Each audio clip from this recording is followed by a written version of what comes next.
Blugoblin here. Thank you for joining me for my comic book review for the first, well, I guess you could say it's both the ending of January and the beginning of February 2012. Beginning of February 2012. Before I get started, I need to say something here. I had just recently acquired the missing issue of Darkwing Duck from my collection, and I put Teenage Mutant Ninja Turtles from IDW on my pull list. I was initially going to start at issue 6, but the issue sold out before I could get it, so I'm having it reordered. So I'm technically going to be starting with issues 6 and 7 when I start reviewing them here on video. And I was originally going to ask a friend of mine, Chris the Jedi, if I could, if I could read his first 5 issues of Ninja Turtles so I can get an initial opinion on them, because I jumped on board late. And I was about to change my mind when I did something rather stupid. I didn't bother to look at the issue numbers when I found them in back issue. See, I found issue 1, and there's issue 2, and there's issue 3, and here's issue 5. However, my dumbass was going through the several different covers, and I accidentally got 2 copies of issue 3, so I'm still missing issue 4. So my old buddy Chris Pinkard, if you're, Chris the Jedi, if you're watching this, dude, if I can't find issue 4 anywhere, I might need to take a look at your issue 4 so I can get an opinion on that. But maybe sometime next week I'll go back out and hunt for it and see if I can find issue 4. But if not, I'll be hollering at you. But yeah, there's my little snafu with the Turtles. But I am glad I did find issues 1, 2, 3, and 5. I just need to find issue 4 and get started. Alright, now to the books for this week. Alright, got 1, 2, 3, 4, 5, 6, 7 books to cover here. We're going to get started with the pick of the week. The pick of the week for me is this.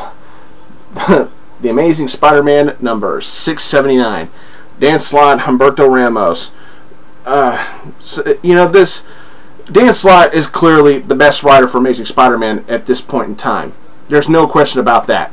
With Humberto Ramos' artwork, Ramos, however, I'm sorry, dude, if I'm mispronouncing your name, but I like your artwork. But Ramos' artwork is a mixed bag. Some people like it, some people hate it. I like it. It fits with Amazing Spider-Man. And this is the conclusion to the 2-part story, the Doorway to Tomorrow, whatever the story was originally called. But this was phenomenal. Very well put together. The storytelling is very, very good. Peter's he's going around doing heroic deeds, everything. He's got his co-worker from Horizon Labs on call, and he's like, come on, dude, what do I need to do now? What's the paper say? What do I gotta do? And he's like, I don't know, nothing's happening. And Peter's thinking of all the things he can do to stop New York from blowing up. And we get a great cameo from Silver Sable in here, very well put together. Once again, Spidey's quips are just hilarious as hell. And after Peter goes on a date with Mary Jane, that's when it hits him. That's when he realizes what he's got to do to stop New York City from blowing up. Now, what does he do? I'm not going to spoil that. But after seeing how he stopped New York from blowing up, you're thinking to yourself, duh, it's so obvious. And it was great.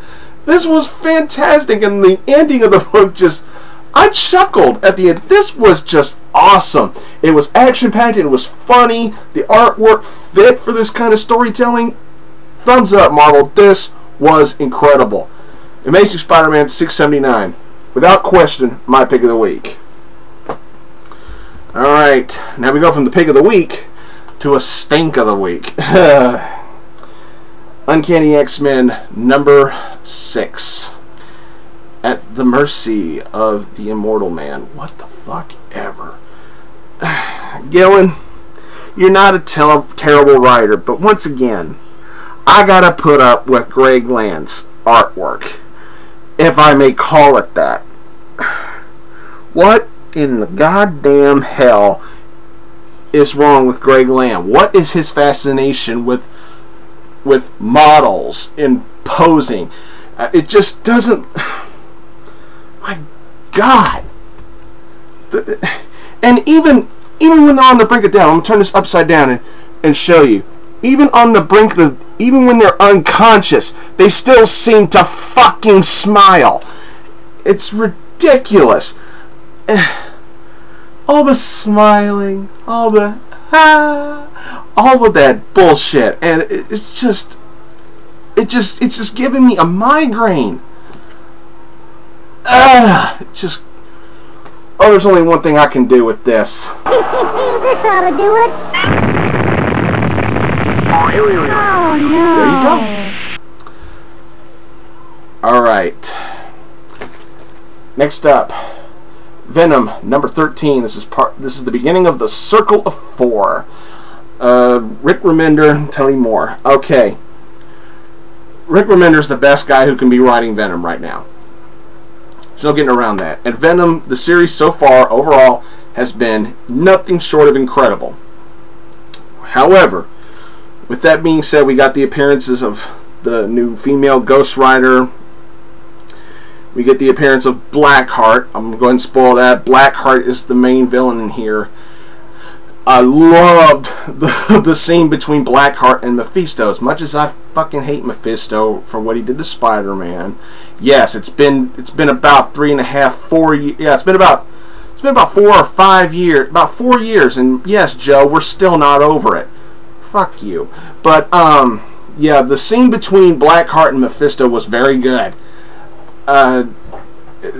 Great stuff from Flash Thompson from Venom.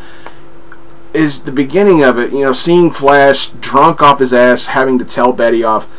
That was one of those heart-wrenching moments. You just knew you had to look. You had to read it. You just had to, you know, because it draws you in. It's great part. It's that kind of storytelling that draws me into this kind of shit. And some good dialogue, some good action from the Red Hulk and everything. Short and simple. It was sweet. I liked the interaction with X-23. My least favorite parts about this was the Ghost Rider parts, because I'm not a real big Ghost Rider fan. Even though I am watching the movies, I never collected any Ghost Rider comic books. I was never that big of a Ghost Rider fan. But this is what it is. It was great. It just wasn't. It's just not something that I myself am going to jump up and down about. A lot of people will probably love this a lot more than I did, but I'm just. This kind of storytelling might not particularly be my bag, you know. It's just, it was what it was, and I liked it. It was good. I mean, Rick Remender's no slouch, but I'd say I'm going to stick with it, and I'm going to get this story. Maybe it'll be more awesome than I think. Who knows? All right. Justice League International number 6. Yeah, after triumph, there will come tragedy. Didn't really get that title in the book until I read this.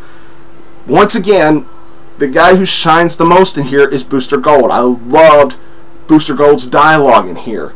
Great stuff. And it's no surprise because Dan Jurgens is writing this. Dan Jurgens knows Booster Gold. Nobody else should write Booster Gold but Dan Jurgens. That's my opinion, and I'm sticking to it. Still, even though Godiva finally does something in this series, I'm still not sold on her. Godiva still looks worthless to me. Yeah, she defused a bomb with her hair. Big whoop-de-doo. That's the best thing she's done in 6 issues. Whatever. I'm still not sold on Godiva. August General in Iron, he's growing on me. He's getting better for me. Vixen didn't really do that much in here. She had a good moment, but that was basically it. Guy Gardner's such a douche in here, and I love it. That animosity between him and Booster is just priceless to me. And you think this is just one of those simple little filler issues to get us going to the next part of the status quo, and then all of a sudden, boom! Whoa. Yeah. Let's move on. Red Lantern's number 6.